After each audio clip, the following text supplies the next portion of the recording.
You know who it is, the horror flick from Super 6, Digger Ditch, Big Mitch. And I'm kicking in doors with 03 O's, and I'm bringing 28 101s because we Vegas sons. As usual, the Meadows. And y'all already know what it is with it on. Hey, I'm on so swole with it, I got to go sideways with it for real. You don't never want to collide with this. For real. For real. You don't want to collide with that, man. For real. Look at that. For real. Nah, I'm just playing. Welcome to Vegas Chronicles, man, with your man Hubba Dub, Big Mitch Scrub from Super 6. And today, like any other day, man, we gonna kick actual factuals, man. Today, I want to take this opportunity, man, to send a shout out to a special someone, man, that I consider a real childhood friend of mine, man. He called me yesterday, man, and we went all the way back, and he called me from time to time. And I'm talking about Slick P, Ricky Briggins. And you know, me and him, we go over history when it comes to Vegas. And we talk about a lot of things and we really go deep. And he called me and he say, Sheep, man, I be sitting back and I be listening to what you be saying, man, and you be saying some real things, man. And he be adding on. Like, yesterday he called me and he said, man, when you was talking about the smaller gangs out there in Vegas, man, you know, one of them that that I'ma say was ferocious. He was talking about how ferocious the ABMs was because when they created Stanley Street, Bloods, they was feuding with the ABMs, and the ABMs was coming through there. But Ricky Briggins, we go all the way back to Elko, back to the early 80s, man, before Donner Street, when the Qs was still active and stuff like that. So, we both seen how things, came into existence in Vegas. And hopefully one day I can get him on my podcast and we can get a dialogue going. You know what I mean? But we discussed a lot of things, man. And, we talked about people, man, that I don't even mention on here, like, Joey Castro. A lot of y'all don't even know Joey. Y'all don't even know Joey Castro. I think he was from Guam or somewhere. But anyway, I remember the situation with Lump and Joey Castro. This back in the old days. See, we talk about things like that, you know, and how, you know, things have changed. And it's changed to the point to where it's unrecognizable now, you know. And, that's a brother, man, and I say that's a brother to me because, we was in a cell and, I don't talk about this a lot, man, but I'm going to talk about it now because, he running the realest dudes that I know, man. That's like a brother to me, man. When a Paru, and he straight Lee P, he a Paru, for real, for real. Everybody knows Slick P or Ricky B, and one day, we was cellies and we was playing casino, and I had already been stabbed, and I had I don't want to get into my personal business like that, but I'm an open book. I had a eye disease, I had a deformed cornea, you know what I'm saying, and when I got stabbed, it made it even worse. So, and I had a disease known as keratoconus, and keratoconus is when your pupils, or I mean your corneas, which is the outer lens of your eye, instead of it being round and normal shaped, mine was shaped like bullets, like peaked like bullets, because of the pressure. That's why they call it keratoconus, because your corneas become cone shaped, and that's pressure.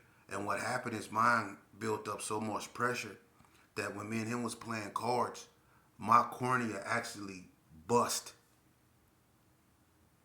Like I got a bad stinging sensation in my eye so bad, my eye just gripped closed, and it was like somebody like I don't know. It was hard to explain, but it was like a stinging sensation, just, and I couldn't open my eye up, and I was totally blind because I was stabbed in this one already, and my cornea just popped, so I was totally blind, and we was playing casino, and that brother right there, a brother I used to, you know, call disrespectful things, even though it was cool.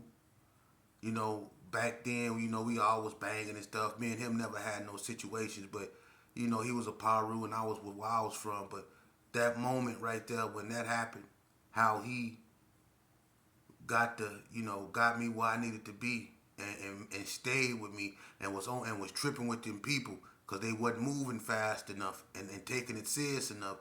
And Slick P tripped out, and I salute him because I was totally blind. And he made sure that I got to that hospital. He raised hell. That boy almost went to the hole. You know, he tripped out. He made sure I got my property, every inch of it. You know, that's realness. That's love right there. You know, and I'll never forget that for the rest of my life. That's my brother. Can't nobody never tell me nothing about that brother right there. Cause at my most vulnerable moment, and the only other moment that I was more vulnerable with that when I was laying on the slab after I got stabbed in the eye in NCC when they had me pronounced dead. That was the only other vulnerable moment in my life. But that moment right there was my most vulnerable. I was completely blind.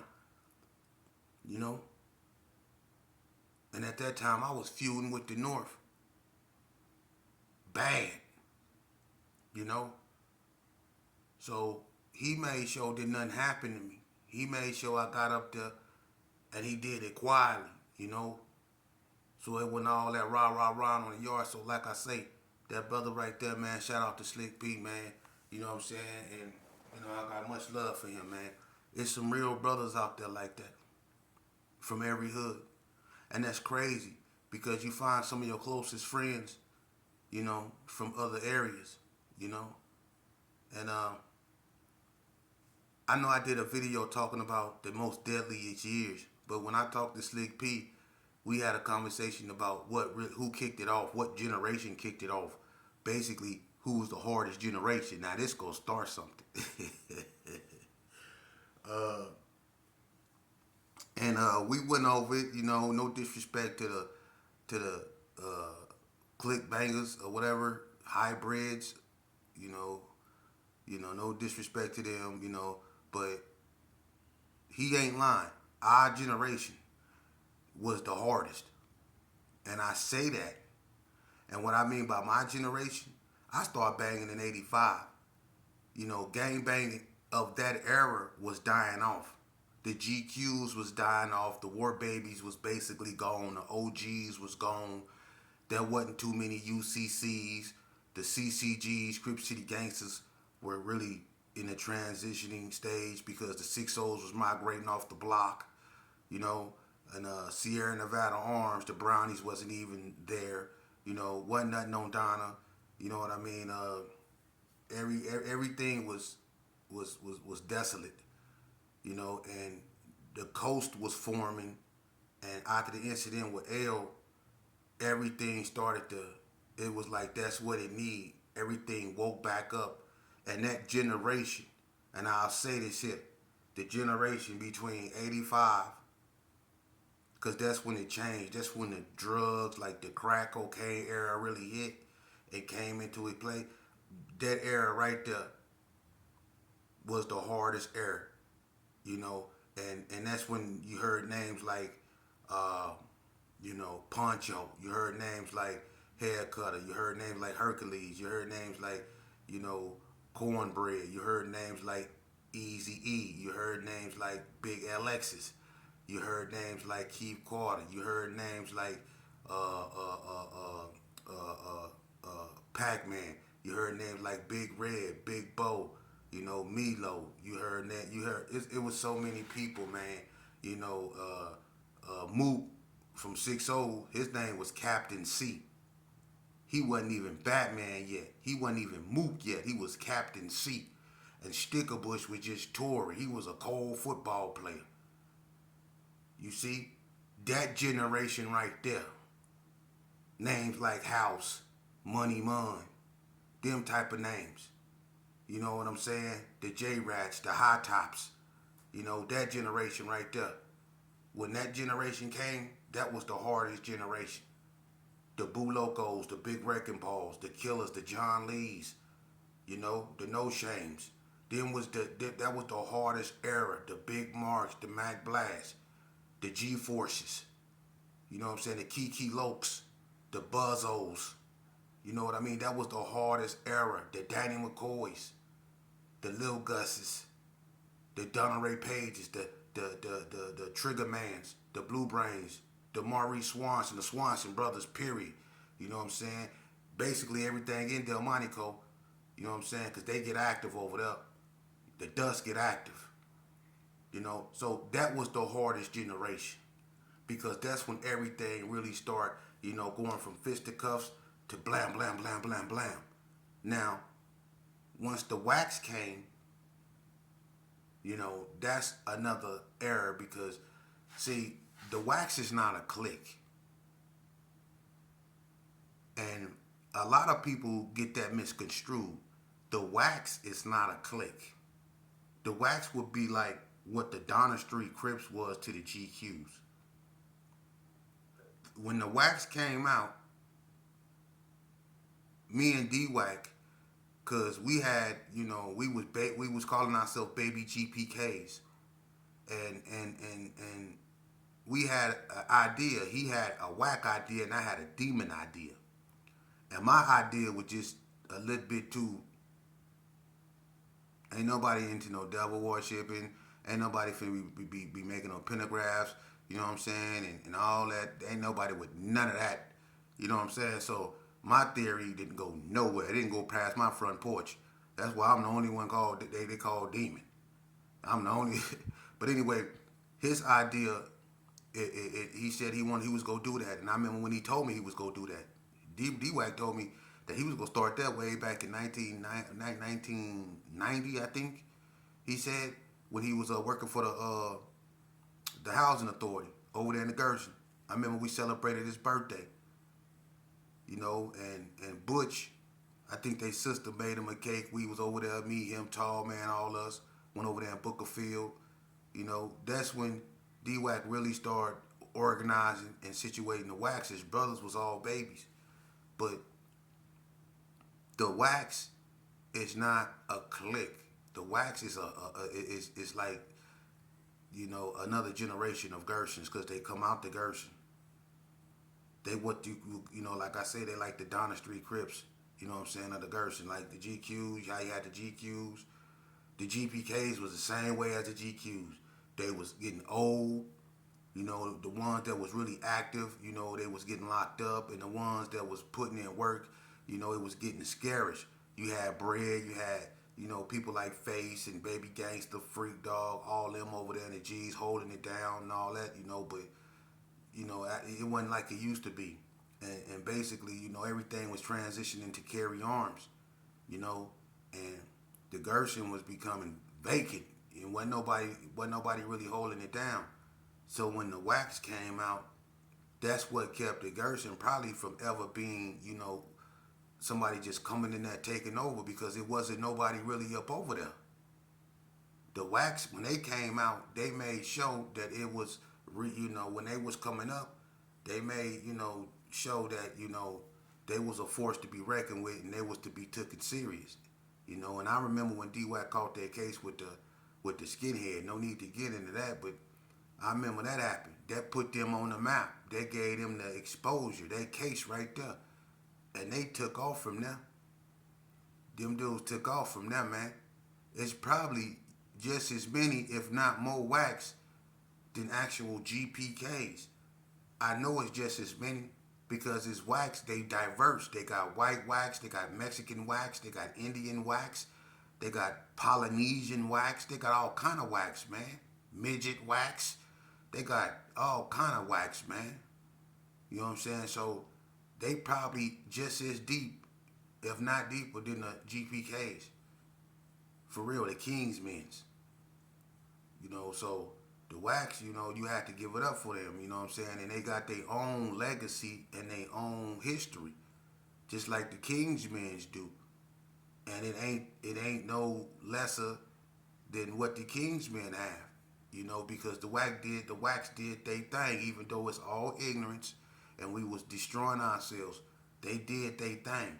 They wasn't there just to be there. Them wax held the Gershon down when the Gershon couldn't hold itself down. They kept the Gershon relevant when the Gershon was on the brink of irrelevance. They made sure that that Gershon stayed on the front line. The Wich did that. And what happened is a bunch of people, instead of giving them their flowers, you know, it's a lot of things and a lot of situations that occurred, and I'm not getting into that, but when you start looking at your homie as anything other than your little homie, then that's when the bullshit, you know, come. Because no matter what, you supposed to teach your little homie. When they get out of pocket, you teach them. You know? You teach them. You know, and you do it with love, you know, like you was raised. When you got out of pocket, it was so many times Brad wanted to slap me in my face with, you know what I'm saying, with a 40 or something because I done did something stupid. Sonny choked me. I shot out of Sonny car at Big Bow to him. Sonny Dan, he choked the hell up out of him. You know what I'm saying? So it's been times when I got DP'd, you know, but they did it out of love. They did it because I was in the wrong. But after they did it, they still kicked it with me. We still hung out together. You know, we didn't do it and then become enemies and start shooting at each other and stuff like that. And start clicking up and going against each other. Because that's what really started click banging. For real. Dudes clicking up and going against one another. First it started in the hood. When you click up, you got this click over here, you got this click over here, and then this click get into it with this click. We used to do that in the G's way back in the late 80s, man. Me, Trip Mac, Dana Dan, and all us used to be against Nick, Ski Dog, Fooge, and all them. You know? We was tripping with each other. But we was just fighting. But that was the beginning of it. Because after a while, those cliques that, you know, separate themselves, they quit fighting. You know? And then they start shooting. And all it takes is one incident. And now it's really on. See, that's how them cliques is. They start breaking off. You know? And that happened, you know, with a lot of people and in a lot of hoods. Hoods then broke off and started calling themselves different things, but they actually the same thing. They from the same set, but they going by different names to distinguish themselves from one another. And they really into it with one another. And you got people taking sides inside the hood. Some siding with him, some siding with him. See, that's when that click stuff, that's when you planting the seed for it. That's when you planting the seed for it. Because your little homie's watching you. He watching this side of the homies funk with this side of the homies. You know? Like when the wicked style players went over there and got down with the alley shots over Peanut and Wick Dub. See? Going over there to fight each other. That turned into other stuff. You know? It do. And then you be having dudes that's related. Like you be having 60s that's related to Gershons, Gershons that's related to 60s, Bloods that's related to Gershons, Donna Streets that's related to Gershons, or 60s that's related to NTGs that's not go against their family under any circumstances. You know? And will click up with their family and form their own thing. A lot of people have done that, man. That's how click banging and all that stuff, man. Look, man. You know, and it ain't just in Vegas, it's everywhere. They called them, it started happening in Chicago way back in the early years. That was called new breeds. New breeds that went against Larry Hoover and the David Barksdale ways. The Don Dirks ways. They was called new breeds. It was a dude that he was, I forget his name, but he started something called New Breeds in Chicago. And from New Breeds, that's where all that other stuff that goes against you know, the constitutions of, money, macking, and murder, the GDs, and the and the people nation, the vice lords. They don't go by none of that. And even one of the youngsters said, if Larry Hoover was out on the street, they'd kill him. They wouldn't listen to him. They'd kill him. That's basically saying they don't got no OGs. That's why you got BDs and GDs in the same game claiming O Block. You know what I mean? You got black disciples and gangster disciples together. It's crazy. Just like out here in Vegas, you got Gersons and 60s and all that together in one clique, battling down the streets, Gersons and something else on this side. It's crazy. Fruit Loops everywhere. You know? That ain't gang banging. That ain't gang banging. That's something that needs to be stopped immediately. That's something that we got let get out of hand. See, it was all fun and game when it was a contained fire. When we was doing what we was doing, we claim we could say, yeah, we was the hardest of the generation. But what makes us the hardest of the generation? Well, number one, we knew where we stood. We knew what we were. We stayed within our boundaries. You know, we when we gang banged, that's what we did. We fought when we was in Elko without guns. You take these guns out these youngsters' hands, a lot of them,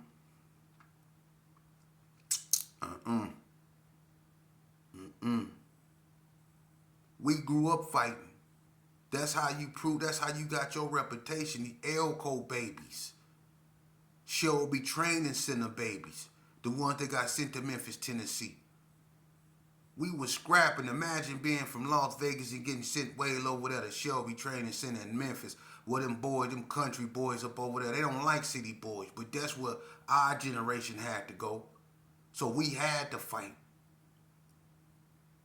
You know, that's why we say we was the hardest generation, because we picked it up from where the OGs left it and we still was fighting. But the gunplay came because dudes, man, I'm going to keep it real with you. The gunplay came really, you know, I mean, after the incident with L, I mean, you could say, yeah, that started a lot of gunplay, but I'm going to tell you what started the gunplay, man. For real, for real. That music. That music. When we started listening to that, you know, we was listening to Squeeze the Trigger and stuff like that, but that music wasn't intense. It wasn't intense as that Easy E. You know what I'm saying?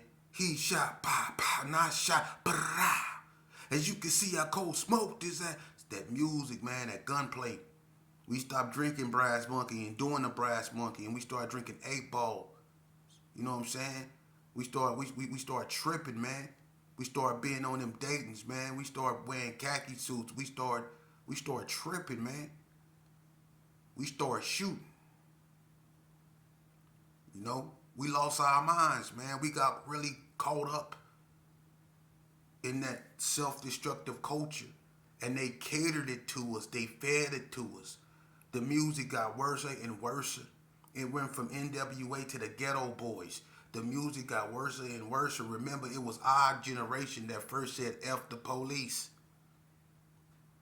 That was our generation.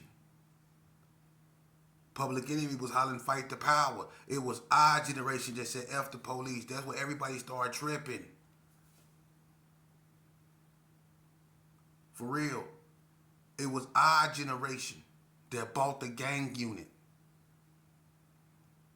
You know?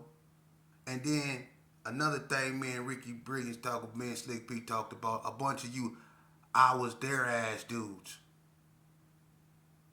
Yeah, he peeped game too. A bunch of y'all in the background talking, and you know what? He told me, "Sheep, keep doing what you doing, cause that's all they go do."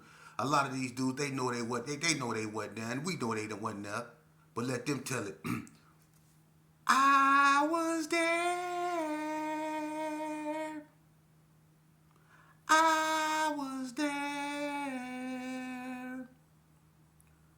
I did not bang. but I was there. I'm telling you, I know some things I did not bang, but I was there. Ass niggas.